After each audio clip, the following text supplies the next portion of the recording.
Hey there, welcome to my overview and setup of the Taurus T400 16-inch ultralight Dobsonian.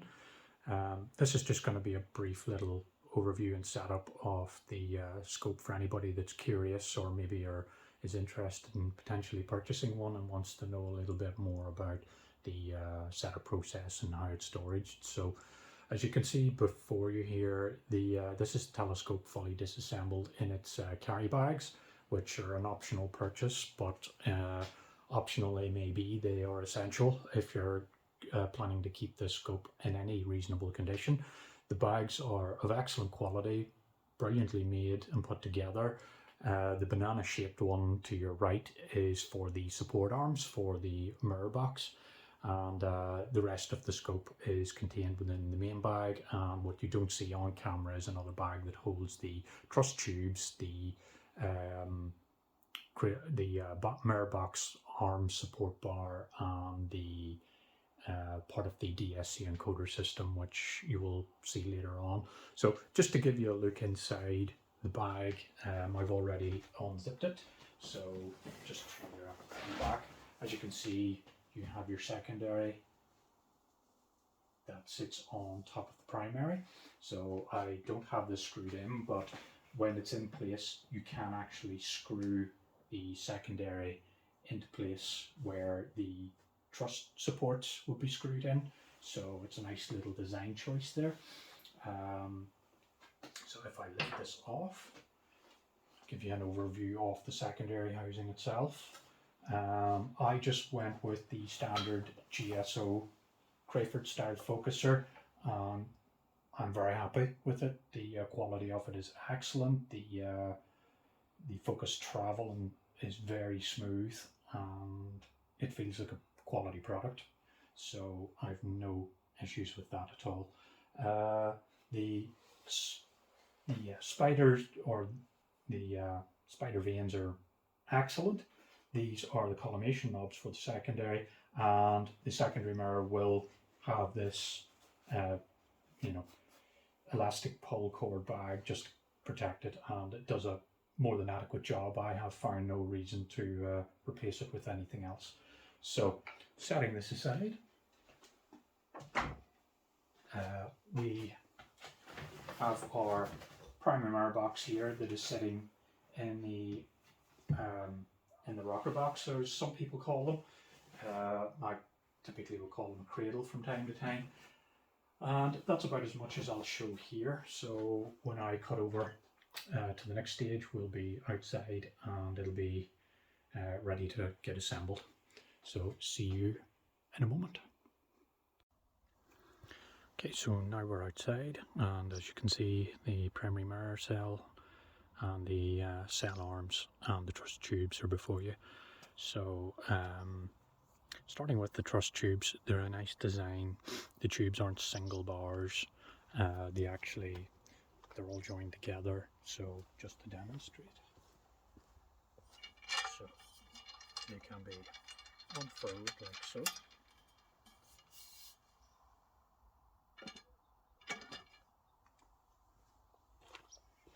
Which does make assembly and disassembly a lot easier, and very handy to get into the storage bag.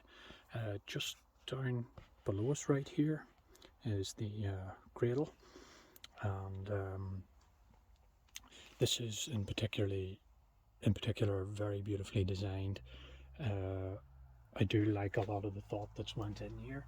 So if I just flip this over, excuse the car that's going to pass. Okay, so as you can see here, these are the feet that make contact with the ground, and this steel rail actually has some roller bearings, 2 sets per each side, and there is an adjustment knob to adjust the tension of the Teflon pad. So if you were to find the RA movement to be too stiff or too loose, and in my case when I got it there was no friction, again excuse the passing car.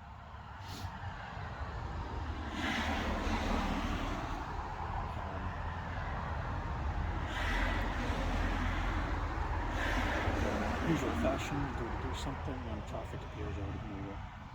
But as I was saying there, in my case when I got the scope there was no tension on the Teflon pad, so when I set it up for the first time, any breeze that was catching the shroud and the telescope was just spinning around on its own accord.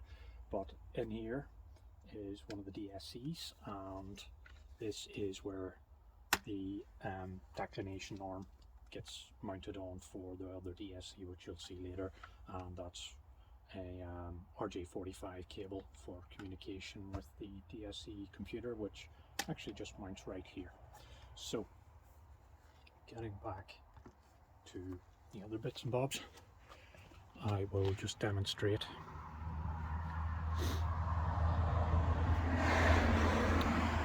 I will just now demonstrate how the side arms go onto the mirror box, which it is very self-explanatory.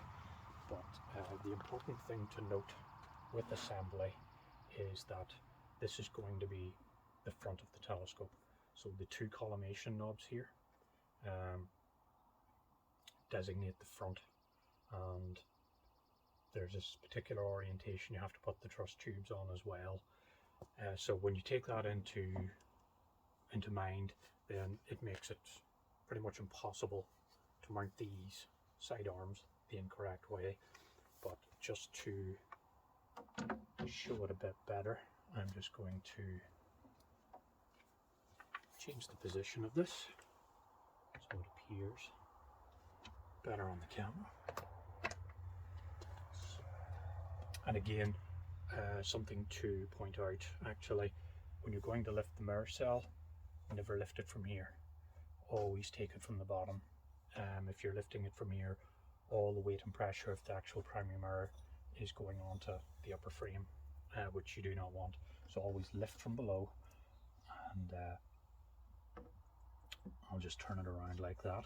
Now you may notice we have multiple adjustment holes.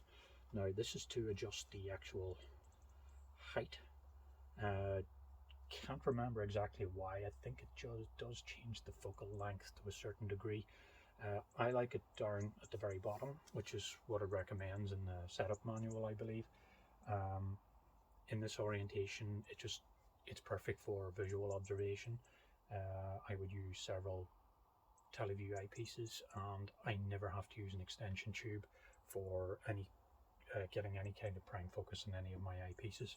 But the one downside is if I wanted to image the planets or the moon, my imaging camera doesn't get enough inward focus. So I'm thinking if I were to reposition to up here, then that would probably allow me to do so. But for now, this is purely a visual observation scope, so I just left it as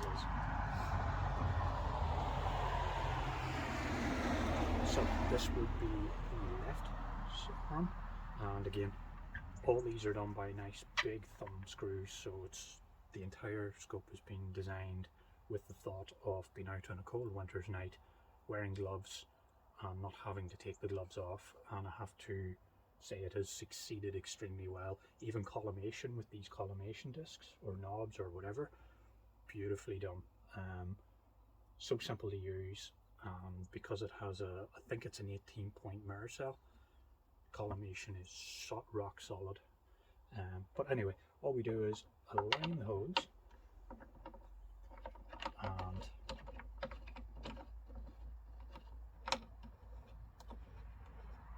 now this one I will tighten up firmly. That is us in position, and just for the purpose of demonstration I'll reorientate to around this angle. So at this point what I'll do is I'm not going to put on the right arm. What we want now is our support bar, which I'm just going to nip off and grab.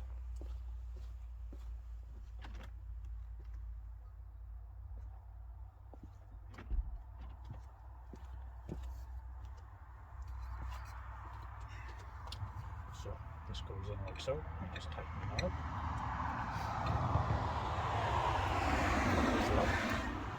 So just turn this around. And now we have our right arm. Now, I'm not sure if you would notice this or not, but on the right arm you will notice this little metal disc. This is actually a neodymium magnet, and that is the mounting position for the right ascension arm of the DSC. And it's so simple but so brilliant, and I can't praise this design enough. It looks crude when it's set up, but it just makes using the DSC that much more easier and fuss-free to set up when you're actually setting up on site. So I just like to loosely tighten those and kind of do them in a staggered approach so nothing gets over tightened or put into an awkward angle.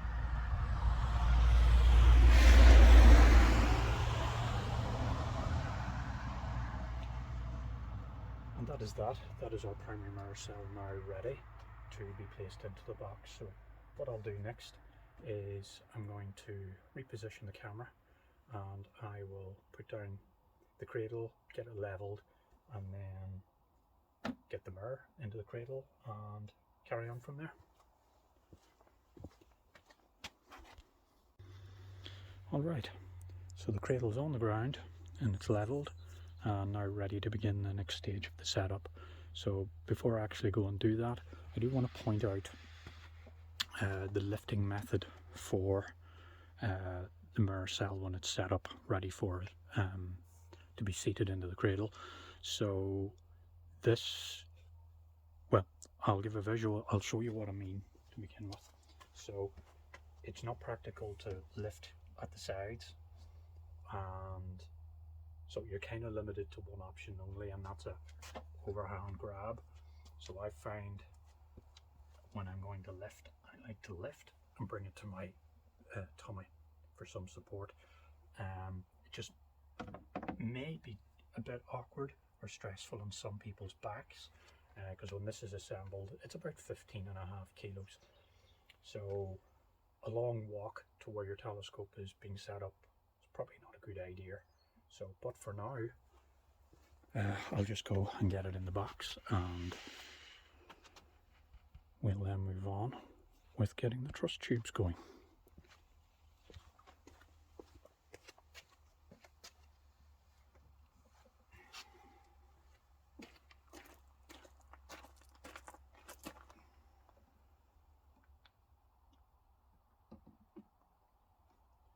That's us in.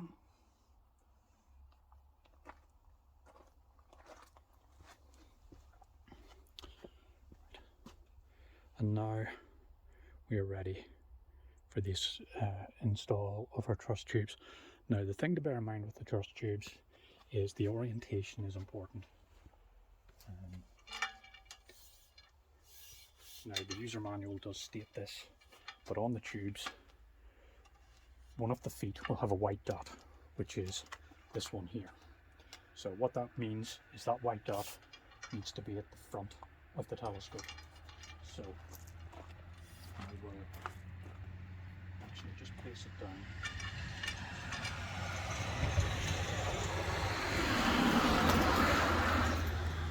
And for now I'm just going to reposition the camera so you can get a better view. So, right. So let's get on to where we need to be. There we go. Sometimes it can be a little difficult to find the thread holes and bolts, but I find it's always good to start with one. Just loosely get it in there and then work on the others. I'll just work my way around here.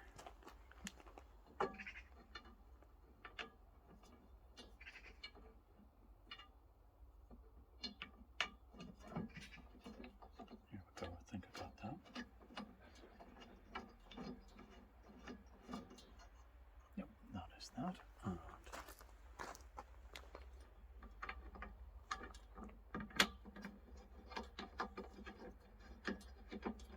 there we go. Be all three, so now just give them a nice, not overly tight, just firm. Yeah. There we go. And that is it. So just standing back, that is most of the assembly process now complete. So what will happen next is we'll get the shroud on, and then we'll actually get the secondary mirror housing on, and then we'll move on to collimation, etc, etc. So okay, so I'm just going to quickly get the secondary mirror housing on here before I lose too much light, but this is actually very easy to install by one person. My concern was oh, how do I get it on there? I'll be balancing with one arm and trying to do another thing with another arm, but the actual screw threads, all three will sit into the thread holes just nicely and provide enough tension so nothing will slip. So that's what you're going to see me do here now.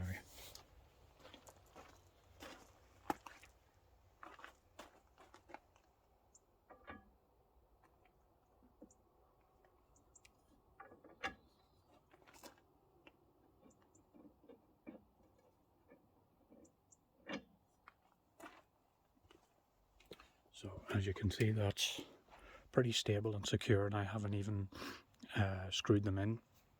Reason being is I haven't put the shroud on yet, which I'm going to do now. I just thought it would be more easier to see without the shroud on. So I'll go get the shroud and we'll get that stage done. And there we have it. Shroud is on. Secondary mirror is now fully attached, and I think with the shroud on, it really does have a striking look, and if I may say so myself, I find it very beautiful to look at. It's certainly an eye catcher. I'll give a brief demonstration of the smoothment of the movement, or the smoothment, how smooth the movement is. Just wait for this car to pass.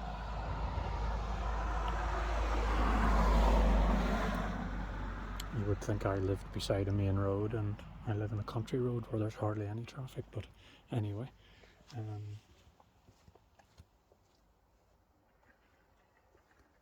as you can see, it's very easy to hand guide this scope. Now without the finder and an eyepiece in, it is a little back heavy, but once you have the eyepiece and finder scope attached, it's perfectly balanced. Not so sure how this is going to appear, but that's the view down the tube. And yeah, I think next we'll get a few more accessories on. I think I'll actually do the installation of the DSC, and then we'll get the finder scope on, and then we'll do some collimation. Right, so this will be a very quick part. Is the installation of the declination arm for the DSC. So it's just a metal piece made out of an aluminium bar, really, with the encoder mounted here. We have two thread thumb bolts right here, and that is a communication cable, another RJ45. So as you'll see, the installation is very straightforward. On the mounting bar down here, there are two holes, just line them up.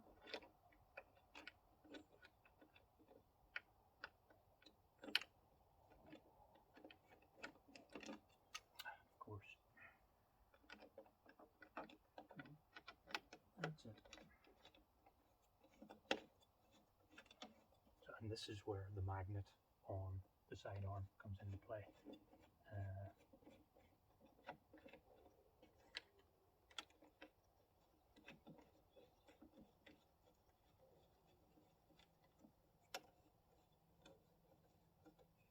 There we go. So you just move the bar over the magnet, and that's it. Locks on, job done. And the last thing to do is to attach the DSC system itself. I like to just pre-install the 5-volt power cable before I attach it on, so I'm not fiddling and fussing with it in the dark. And of course the two RJ45 cables will go into the ports in the bottom. Apologies on the poor light conditions. It's gotten darker quicker than I thought. So we'll get this on.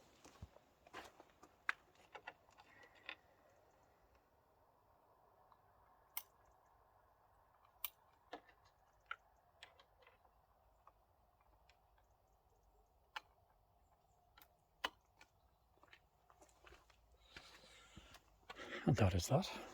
And the power solution I use is just a 10,000 milliamp hour portable charger for a smartphone, and I just use a Velcro strap to strap the power bank on the arm of the encoder, and then just plug it in via USB, and that would probably power that DSC system for months, if not 6 months. But so now, before we lose all light completely, I'm just going to quickly show collimation. Alright, so for collimation I will be using my nice trusty Batter Mark III. It's never let me down. So I'll attempt to do this on tripod, but I'll probably just take the phone off for some hand guided views of the mirror.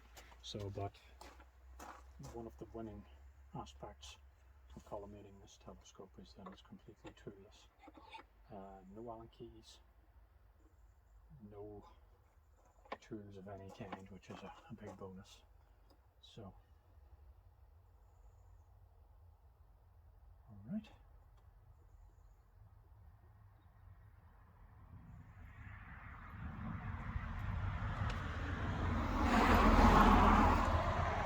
So, just to put this into context, this telescope has been in the boot of my car on quite a long journey. I was at a star party last weekend, which had no observing, unfortunately, but it done over 250 miles down there and back, and that is the result of the collimation. So the red dot is almost dead center on the primary, and yeah, the primary mirror just needs a minor adjustment to get it into the hole, I suppose is the technical term. So I'm just going to do minor adjustment, and apologies for any bad focus. Okay, so that's primary mirror or secondary mirror perfectly on the central spot, and yeah, just a minor adjustment there and job will be done. Of course, I shouldn't have put the shroud on until I finished collimation, but all you need to do to collimate the primary mirror is a minor adjustment of the knobs, and yep, that's that side. Oops, sorry. Not easy to hold the phone and try and collimate a scope at the same time. Focus is near on impossible. I do apologize.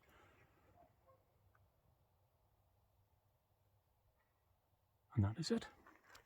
Scope is collimated, ready for observing, and all I have to do now is cool the scope down, or leave it to cool, and hopefully these clear skies will stay clear for a few hours, so I can at least get some photons into the old eyeballs. So anyway, that's pretty much it. If there isn't anything I've covered sufficiently, or there's something that caught your eye and I didn't mention, you can just leave a comment and I will do my best to answer your questions. Thanks for watching.